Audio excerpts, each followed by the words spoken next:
नमस्कार. सोनल रेसिपीमध्ये मी तुम्हाला आज तांदूळाच्या पिठापासून बॉबी पापड कसे बनवायचे हे सांगणार आहे. बघू शकता, अगदी लहानांपासून मोठ्यांपर्यंत हे पापड आवडतील. लहान मुलं तर कुरकुरेसुद्धा विसरतील, एवढे छान हे असे पापड बनतात. तर हे पापड कसे बनवायचे याचा मी संपूर्ण व्हिडिओ तुम्हाला शेअर करणार आहे. चला तर मग आपण पापड कसे बनवायचे ते बघणार आहोत. आता इथे बॉबी पापड बनवण्याकरता मी इथे तांदूळाचं पीठ घेतलेलं आहे. हे तांदूळ धुवून वाळू घालून आणि त्याचं पीठ हे दळून घेतलेलं आहे. इथे मी हे 500 ग्रॅम एवढं पीठ घेतलेलं आहे, म्हणजेच की अर्धा किलो एवढं पीठ हे झालेलं आहे. या प्रमाणातच मी तुम्हाला सर्व सांगणार आहे. आता या भांड्याने एवढं पीठ घेतलेलं आहे, याच भांड्याने एवढंच इथे पाणी घ्यायचं आहे. तुम्ही किती केवढ्याही प्रमाणात तुम्ही हे बॉबी पापड बनवू शकता. आता मी एवढंच पाणी घेणार आहे याच भांड्याने. हे बघा, याच भांड्याने मी पाणी घेतलेलं आहे. एका पातेल्यामध्ये घ्यायचं, असं जाड कडाचं पातेलं घ्यायचं आहे. आता हे पाणी गरम करायला ठेवायचं. आता हे पाणी गरम करायला ठेवलेलं आहे. आता याला उकळी येईपर्यंत हे इथे मी 1 चमचा एवढा पापडखार घेतलेला आहे. बघू शकता, अर्धा किलोच्या प्रमाणाला एवढा चमचा भरून मी पापडखार घेतलेला आहे. आणि इथे मीठ घ्यायचं आहे. मीठ हे थोडं कमी घ्यायचं. हे बघा, मीठ थोडं कमी घेतलेलं आहे 1 चमचा, कारण पापडखार हा खारट असतो, त्यामुळे अंदाजानेच हे मीठ घ्यायचं आहे. जेवढ्या प्रमाणात तुमचं पीठ आहे तेवढ्या प्रमाणात तुम्ही मीठ घ्या. आता इथे पाण्याला छान अशी उकळी आलेली आहे. इथे मी थोडीशी जिरे पावडर घालून घेणार आहे आणि असं लाटण्याने याला असा एका हाताने असं आता मी पीठ घालून घेणार आहे. कोरडंच पीठ इथे घालून घ्यायचं आहे आणि असं लाटण्याने फिरवत जायचं.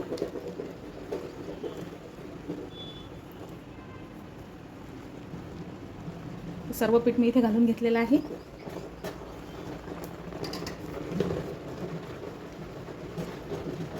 इथे जर तुम्हाला पाणी थोडंसं कमी वाटलं तर तुम्ही इथे थोडंसं गरम पाणी घालू शकता, कारण तांदूळ जुना वगैरे असला तर याला थोडं पाणी जास्त लागतं. आता इथे मला थोडंसं पाणी मी यामध्ये ॲड करणार आहे, अगदी अर्धी वाटी एवढं.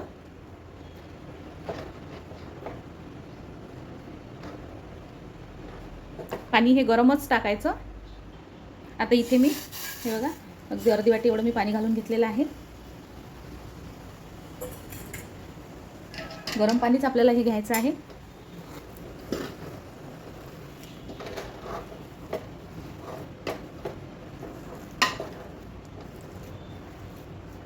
मिश्रण हे आपल्याला असं घट्टच पाहिजे, खूप जास्त असं सैलसर पण नको.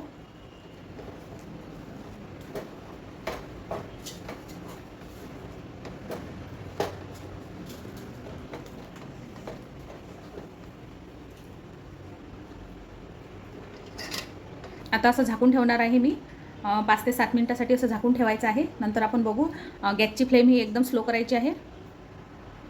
आता आपलं ते पीठ वाफवून व्हायपर्यंत इथे मी साचा घेतलेला आहे आणि ह्या साच्यामध्ये अशी जी पापडी करण्याची अशी प्लेट्स असते ती घ्यायची आहे. हा रखरखीत भाग जो आहे तो असा खालून ठेवायचा. आता मी याने करून दाखवणार आहे. आता इथे 7 मिनिट एवढे झालेले आहे. बघू शकता, अगदी छान असं पीठ वाफवलं गेलेलं आहे. हे बघा, खूप जास्त असा वेळ याला लागत नाही आणि यामध्ये गुठळ्या तर अजिबातच होत नाही. इथे आपलं पीठ शिजून तयार झालेलं आहे.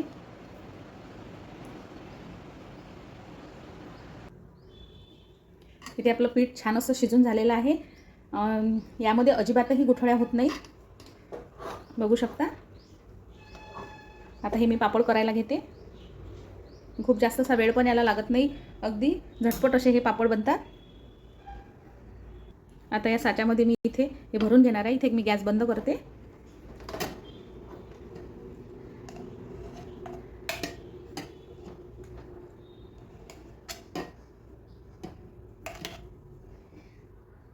आता मी असे हे कॉटनचं कापड घेतलेलं आहे, यावर असं हे पापड टाकून घेणार आहे. हे बघा,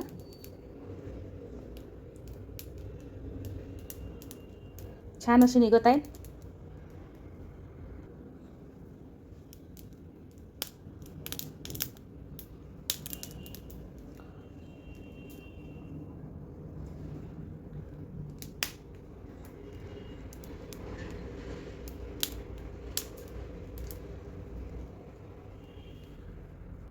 असे हे सर्व पापड असे टाकून घ्यायचे.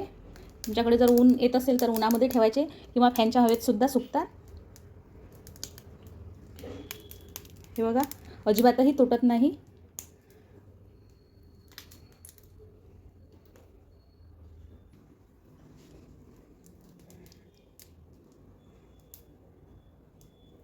तर सर्व पापड मी असेच करून घेणार आहे. याला पट्टी पापडसुद्धा म्हणतात.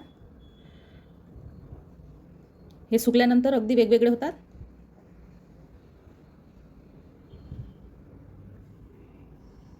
आता इथे सर्व हे बॉबी पापड हे तयार करून झालेले आहेत. तुम्ही बघू शकता, अगदी अर्धा किलोच्याच प्रमाणात हे आहेत. खूप सारे झालेले आहेत. आता हे फॅन खालीसुद्धा सुकतात, परंतु ऊन जर असेल तर मग उन्हामध्ये सुकवा, म्हणजे लवकर सुकतात.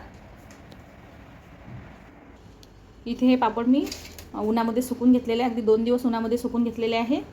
असे तोडून घ्यायचे तळण्यासाठी. हे बघा, अर्धा किलोच्या प्रमाणात एवढे सारे हे झालेले आहेत.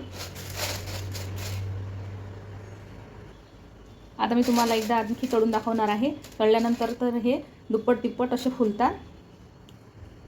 आता इथे बघा तेल तापलेलं आहे. आता मी तळायला टाकणार आहे.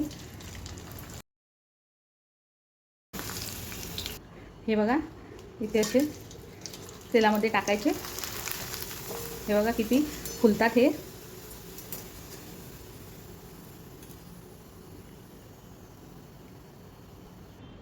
मी इथे तळून घेतलेले अगदी थोडे पापड मी इथे तळल्यानंतर बघू शकता किती छान असे झालेले आहेत. अगदी असे खुसखुशीत झालेले आहेत, अजिबातही तेलकट नाहीत. असे तुम्हीसुद्धा करून बघा. खूप छान अशी याची चव लागणार आहे. आणि रेसिपी आवडल्यास लाईक, शेअर आणि सबस्क्राईब करा. धन्यवाद.